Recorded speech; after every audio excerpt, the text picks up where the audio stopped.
मंत्री घेतील. उद्या मोर्चाचा संदर्भामध्ये जो तुम्ही आरोप करताय, कुणी त्यांना अभय दिलं? असे अधिकारी जर नेमले असतील तर ते कुणी नेमले आणि त्या नेमण्यामागे उद्देश काय असतो? कुणीतरी याच्या पाठीमागे सुद्धा तिथे जसा आका आहे, आका सोडून कोण असायचं यांच्या पाठीमागे? आकाच बीड जिल्ह्यातलं कोणतंही प्रकरण घ्या, त्याच्या पाठीमागे आका. आता इथून 15-20 किलोमीटर अंतरावर 50 का 60 एकर जमीन दुसऱ्याच्या जमिनीतून मुरुम काढून आणायचा रसाळा नावाचे लोक आहे. आणि आकांनी तिथं काहीतरी 50 एकर जमीन घेतली, पूर्ण बोगदाच बुजलाय. तर सवळ मिळाली तर हे कॅमेरा ते घेऊन जाते. तर ते गोरगरीब म्हणते अरे आमची जमीन आहे, आमच्या जमिनीतून नेऊ नका. तरी सुद्धा बळजबरी गँग्स ऑफ वाशेपूर उभा करून इथं फिलिंग झालंय. इथून 22 किलोमीटर आहे ना मांजरसुंबा, तर तिथं 22 किलोमीटर मध्ये कॅमेरे घेऊन जा. आकांची कोणाच्या नावावर किती एकर जमीन आहे तिथं बघा. सिमरी पारगाव तालुका माजलगाव का काय तिथं किती आहे तिथं जाऊन बघा. आणि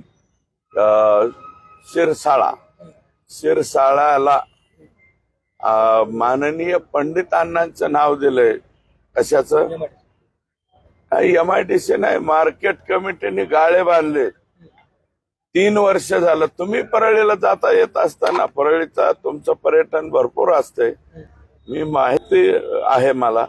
जाताना उजव्या बाजूला जे गाळे बांधकाम केले 3 वर्षापासून गाळे बांधकाम होऊन पूर्ण आहे. हा, तर तुम्हाला सांगतो उद्घाटन का व्हायना त्याचं? त्या गाळ्यांचं उद्घाटन का व्हायना? का? याचं कारण असं आहे की ते सगळे गाळे हे गायरान जमिनीवर बांधले गेलेले आहेत. आणि जी गायरान जमीन त्यांना दिलेली मार्केट कमिटीला ती कुठे आहे? बार्शी नाक्यावर. आणि ह्यांनी हे जे गाळे बांधलेले ते कुठे? छत्रपती शिवाजी राजांच्या पुतळ्याच्या इथं. अशा पद्धतीने ते बांधले. त्याचं धड उद्घाटन करता येत नाही. वाईट एकच वाटलंय त्याच्या. तर उद्या कोणी तक्रार वगैरे केली तर ते डिमॉलिश सुद्धा होऊ शकतं सगळंच. हो, आणि सगळ्याच्या सगळं भुईसपाट करायचं म्हणलं तरी होईल. आणि जे कोणी इथले निसार पट्टेदारांच्या बद्दल मी कालच बोललोय, मी परत बोलणार नाही. परंतु माझ्या मते 1400 एकरच्या आसपास गायरान जमीन एकट्यात हे जे गाव आहे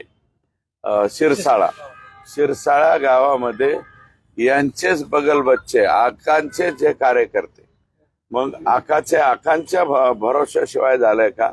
600 वीट भट्ट्यात तिथं 600 वीट भट्ट्या शिरसाळ्याला 600 वीट भट्ट्यापैकी 300 वीट भट्ट्या इल्लीगल जागेवरती आहेत, म्हणजे गायरान जागेवरती आहेत. त्याच्यानंतर तिथे एक मंदिर होतं, देवीचं मंदिर का कशाचं, त्या मंदिराला जवळपास 8 एकर जागा होती. आता 8 एकर जागा गायरानामध्ये होता ते जमीन. 8 एकर जागा होती. आता 8 एकर जागेपैकी त्या देवीला जायलाच रस्ता राहिला नाही. तिथं बंजारा समाजाच्या लोकांची जागा होती.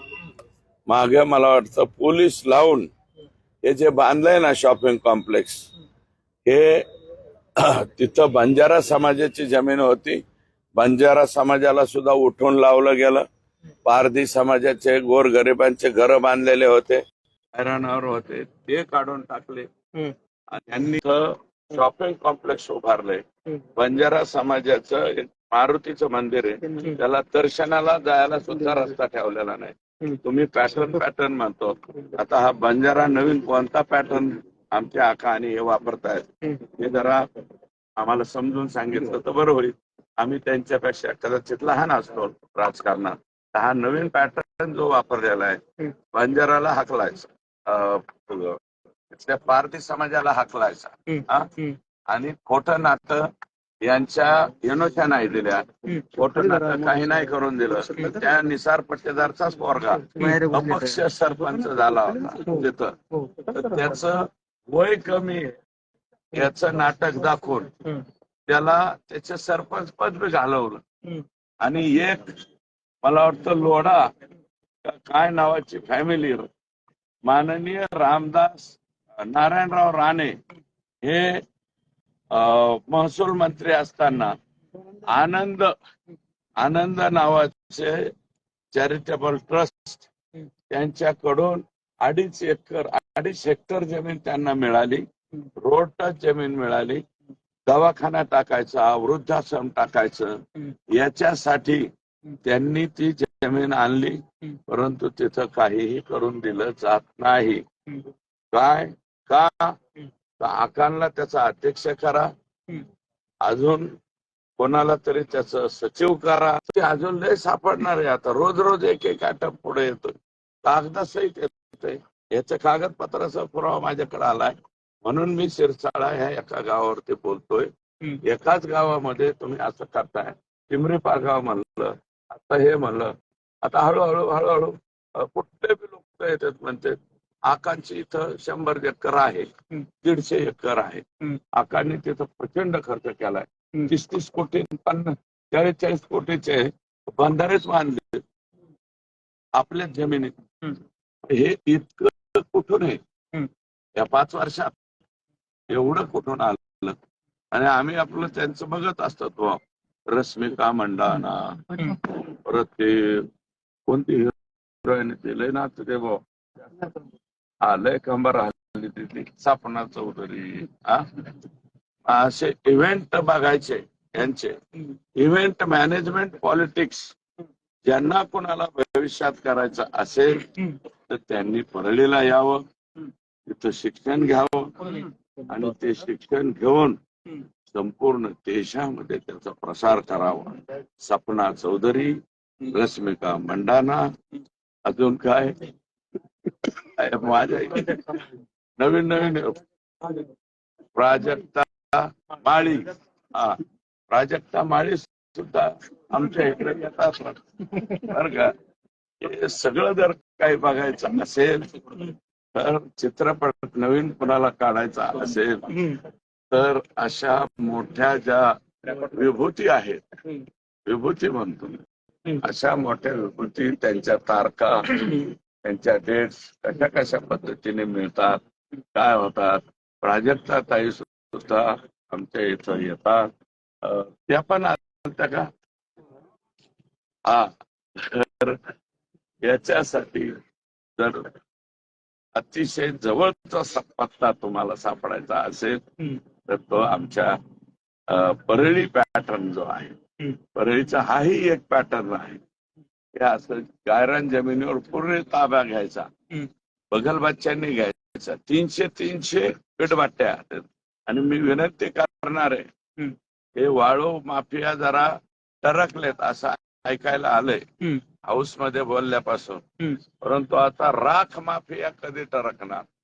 राख माफिया सुद्धा फार मोठ्या प्रमाणात परळीत आहेत. एका गाडीला कोणाचा तरी टोल, आपण रस्त्याने जाताना टोल भरतो ना, जिजिया कर, प्रत्येक राखेच्या गाडीच्या माग कुणाचा तरी, पूर्वी जिजिया कर ऐकला, कोणते कर ऐकले आपण, सर्व कर ऐकले, आता टोलचा ऐकला. तर जी राखेची गाडी तिथून निघेल त्या प्रत्येक राखेच्या गाडीवरती XYZ कुणाचा तरी टोल होता. तो टोल देता सुद्धा बेजारी लोकांची झालेली आहे आताही. तेव्हा कलेक्टर आता उद्या परवा जॉईन होत आहेत.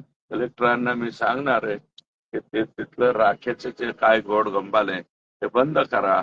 ते कोणीतरी दररोज कोट्यवधी रुपयामध्ये त्याची उलाढाल होईल असे ते व्यवसाय आहेत. आणि नियमाप्रमाणे असतील तर आमचं म्हणणं नाही, परंतु इलिगल गैरमार्गाने आम्हाला हे द्या, नाही तर मग तुमची गाडी तिथं नाही, असं जे चाललेलं आहे ते कृपया थांबवावं अशी आमची विनंती. धनंजय मुंडे काल बोलताना माध्यमांशी असं म्हणाले वाल्मिकी कराड तुमच्या जवळचे आहेत. अण्णा सरपंचावर हल्ले झाले उरण आणि तुळजापूरमध्ये सरपंचावर पेट्रोल टाकून जाळण्याचा प्रयत्न झालाय. कुठेतरी या महाराष्ट्रामध्ये सरपंच खतरे में आहे असं मला सांगितलं. त्या ज्या घटना घडल्या असतील कदाचित टेक्निकल बी असतील. ही घटना जी घडलेली आहे त्याचं आणि याचं साम्य होऊ शकत नाही. हे फार भयानक भयानक आणि भयानक. त्याला वर्णनच कोणतं करावं. कधी माडगुळकर वगैरे असे काही आता नाही राहिलेले त्यांच्या भाषेत याचं वर्णन केलं तर फार बेकार वर्णन होईल असं मला वाटतं.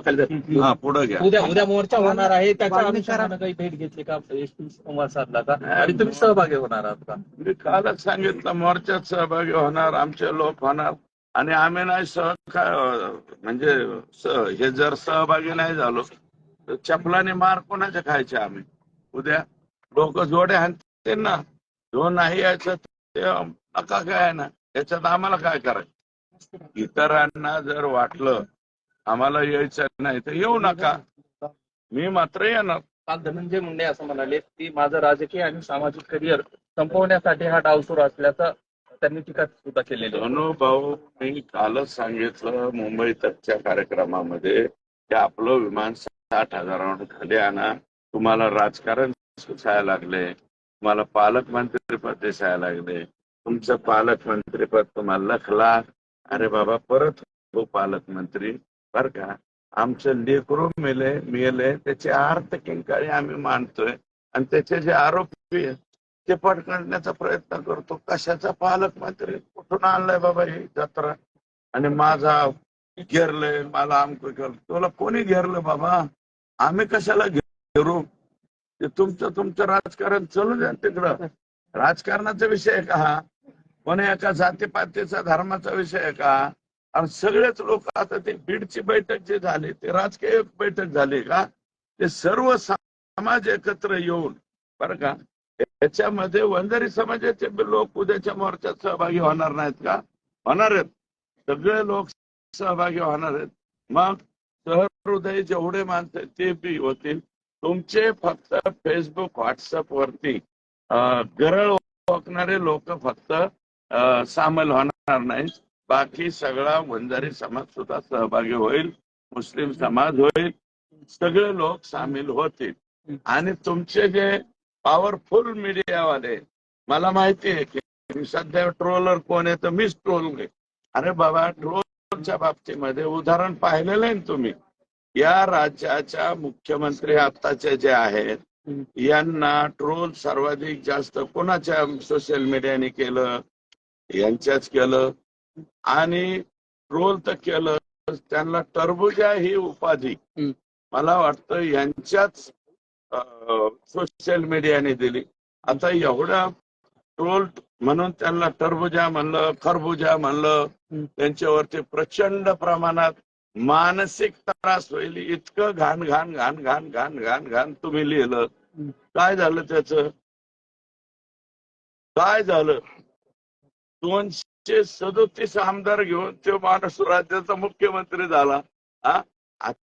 ते एवढा मोठा माणूस आहे. मी तर फार आमचे काय फाटक्याचे अवलाद कशात काय फाटक्यात पाय.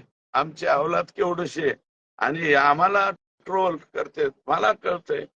अजून माझं म्हणणं आहे जेवढ्या शिव्या द्यायच्या तेवढ्या शिव्या द्या बाबा. जे बसलेले 1200 स्क्वेअर फुटाचे यांचे दोन्ही नेत्यांचे ते हे आहेत बसलेले. नाही वॉर रूम मधून नाव त्यांच्यातले जेवढे बी तुम्ही बघा जे बी घाण लिहितात त्यांचे नावच गायब असतात. म्हणजे लॉकड असतात. इसका प्रोफाइल फाइल लॉकड किया जाता. अरे लॉकड किया जाता वरून काय बोलता रे. ओरिजिनल अकाउंट वरून बोला ना. दम असेल तर एक अकाउंट वरून बोलतात. बरं बोला. डॉक्टर बाबासाहेब आंबेडकरांनी आम्हाला अभिव्यक्ती स्वातंत्र्य दिले द्या. आणि मी तुम्हाला एक सांगतो म्हणजे माझ्या लाईफ मध्ये मी असल्याला भावच दिलेला नाही. मी गोपीनाथ रावांच्या हाताखाली काम केलंय. त्यांनी मला सांगितलं होतं सुरेश एका कानाने ऐकायचं दुसऱ्या कानाने सोडून. किती कमेंट वाईट आल्या वाचायच्याच नाही. वाचल्यावर वाईट वाटतंय ना, कमेंटच वाचायचं नाही. काय फरक पडतो? 4-2 दिवस लिहिते कटाळते ना. आणि आजचा सोशल मीडियावरचा राग उद्याच्याला विसरून जात असतो. त्याच्यामुळं कोण काय वेडं वाकडं लिहितंय, कोण काय करतंय आणि ह्याच्यातून वाचलंय कोण? देशाच्या पंतप्रधानाला ट्रोल केलं जातंय, देशाच्या म्हणजे अमित भाईंना ट्रोल केलं जातं, आमच्या मुख्यमंत्र्यांना तर ट्रोल करण्यामध्ये सर्वाधिक जास्त नंबर त्याच बिचाऱ्याचा लागला.